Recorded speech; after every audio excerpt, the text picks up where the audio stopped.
Hello, hello, hello. I'm Dr. Vivid, your favorite fun size, pint size, travel size, social media therapist, actual doctor of clinical psychology, and a co-host and moderator for Team Rayceen Productions. You all, I'm so excited because today we have Grace from Little District Books. Grace, how are you? How you doing? Oh, I'm great. Thank you so much for inviting me to come chat. I'm so excited to talk about Little District Books. I'm a Capitol Hill girl myself, so you're right in my neighborhood, and I want more people to know a little bit more about this fabulous gem in Capitol Hill. So tell us about yourself and about Little District Books. Yeah, so I'll start with Little District Books and then I'll introduce myself. We have been here for about 3.5 months on Barracks Row, and we are DC's only LGBTQ plus bookstore, and we're also the DC's newest bookstore.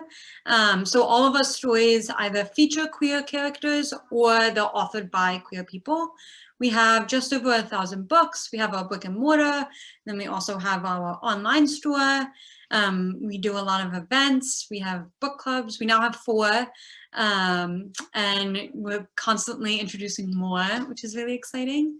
And my name is Grace, and I use they, she pronouns, and I'm the general manager as well as the social media manager here at Little District. And I have been here since we opened, and I am getting my master's degree in library science, library science, and I studied gender and sexuality studies for undergrad. And so the opportunity to work here came up. There's a really cool queer bar in the neighborhood that I have been a really big fan of, and they're really supportive of us. So I found out about Little District through them, and it's been a blast. I love my coworkers. I love the customers. I really love the customers. And I've just been reading so many gay books that I didn't even know existed, which has been amazing. I love it. And to speak to that neighborhood, Barracks Row is considered Capitol Hill, the end of Eastern Market. And it's a very vibrant and diverse neighborhood. But what do you feel like Little District brings to the neighborhood? Yeah, so this area of the city has a really long queer history, and there used to be a lot of queer places here. So we had queer bars here, we had Lambda Rising, which was a queer bookstore here for 30 years, that closed in the 2000s. And there are also a lot of other bookstores in the area. So we have East City Bookshop and Capitol Hill Books, and they've been here. East City is a new bookstore that's been here for a short while, and Capitol Hill has decades of history here. But we us and As You Want, a couple other organizations, especially like grassroots nonprofits, have been really trying to reclaim it as a queer space. And you know, the irony of us being on the same row as the barracks doesn't pass us. But DC is a really interesting city because it's constantly changing. But it's also really important to remember who was here first. And so we've been trying to be really intentional about creating a community that is welcoming to everyone, not just, you know, the people that a lot of the policymakers are prioritizing. And being in that area, being in Capitol Hill, you encounter so many different attitudes when it comes to social political climate, especially around queerness. So to have this safe space right there in the heart of Capitol Hill is such a beauty. And one of the things that I love, you guys have a book club. You have multiple book clubs. So can you give us a little bit about the book clubs and how we could be a part? Yeah, so I actually have all of the book clubs books here with me, but we now have 4 book clubs. The first is Real Queer Stories, which is queer memoirs or biographies. And so in October, we're reading Sissy, which is a coming of gender story, and it's an amazing book, and I'm really excited to talk about it. We also have queer escapism, which we were really intentional. A lot of bookstores, especially in DC, have queer book clubs, but we want to be really intentional about creating very specific space because we as a store are very specific. And so the queer escapism one are stories with no homophobia or transphobia and no queer trauma. A lot of queer books, especially stories about queerness that aren't told by queer people, tend to kind of fetishize the trauma. And so we have queer escapism, and it's kind of, as the name suggests, supposed to be a safe space for people to engage with books about the beauty and joy of queerness. So Clash of Steel is our book for October, which is a Chinese treasure island retelling. And then we also have our Seminal Works book club and our Small Press book club. So Seminal Works are books that are really important to queer history. And so we're reading Carmilla in October, and October will be our first meeting for that. And then Small Press, it's so important to us that we are supporting indie publishers and small press publishers, because those are the most diverse. The big publishers aren't uplifting minority voices as well as small press publishers are. So we have been really intentional about curating a really diverse selection. And so Ashthorn by April Yates is our small press book club, and the way you can get involved is by visiting our website, littledistrictbooks.com, and sign up. But it's all of our book clubs are in person, and so you can stop by at any point too, and we can sign you up in person, or sometimes the signing up is just for logistical planning, but if you don't get around to it, you're still welcome. Yes, I love that. When I saw queer escapism, I said, that's for me. That's the one. We see so much trauma that it's so beautiful to bask in queer joy and queer normalcy that doesn't have to be attached to tragedy. So I have, and this may be a hard question for you, what's your favorite queer book right now? Yeah, so I actually also pulled it to bring because I had a feeling that is what I would be asked. Last Night at the Telegraph Club by Melinda Lowe is my favorite book.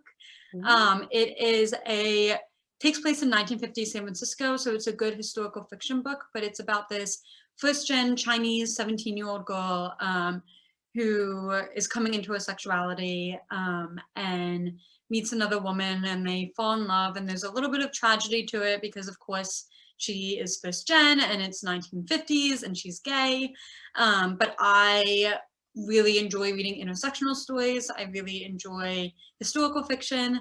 And Melinda Lowe is also just an awesome author that people should be supporting. And the sequel to this actually came out today, called A Scatter of Light. And I also highly recommend it. You have me ready to make a long list of newbies for me to get. I think the first queer book that I actually read was The Sewing Circle. And it was about a bunch of women in Hollywood who had queer secret lives. And for the first time, I felt seen when I was younger. So tell me, with your pursuit of your higher education and your background, how do you make this blend? And with your own identity, how do you make this blend and really stand in Little District Books saying, I know what you need, I know what appeals to you? Yeah, so I think my biggest passion is books. I read 100 books a year, and I'm really intentional about picking books that I feel represented in, but also books that I can expand my allyship and empathy for people who don't have my identities. And I want to be a librarian because I really believe in the right to expand information equity and for people to have the right and the freedom to read whatever they want. A couple weeks ago was Banned Book Week, which is a huge week in libraries, but also means a lot to us because disproportionately queer books are targeted as banned books. And if it were up to a lot of people, a whole store would be banned. And I know when I was a kid, I really wished that I had diverse books, especially queer books. And I think our whole team is really intentional when we do the curation process of like thinking about what books did we need and do we still need? And I think that my studies, both past and present, as well as my experience here at Little District, has really been focused on learning for myself how to help people find literature where they can see themselves, because it's so hard to see ourselves in everyday society. Yes. And then with that, creating the community to see yourself in real life too, right? So like we are just as much a community space as we are a bookstore. Yeah. Yeah, books were where I found my first love. Books were where I realized that I could be safe. I could go into the story, or I could align with this character. And I think as a queer person, it means so much when you have a space full of those safe stories to dive into. And I love that you get to share not only what it means to be seen, but you're also educating because it's your background, and that equity and access means so much to the community. So before we wrap up, I want you to tell us and the viewers a little bit more about what you have going on lately at Little District and how they can learn more about you. Yeah, so we have the book clubs coming up, as well as a couple other author events, and we constantly have authors coming in and out, even outside of events, to sign books.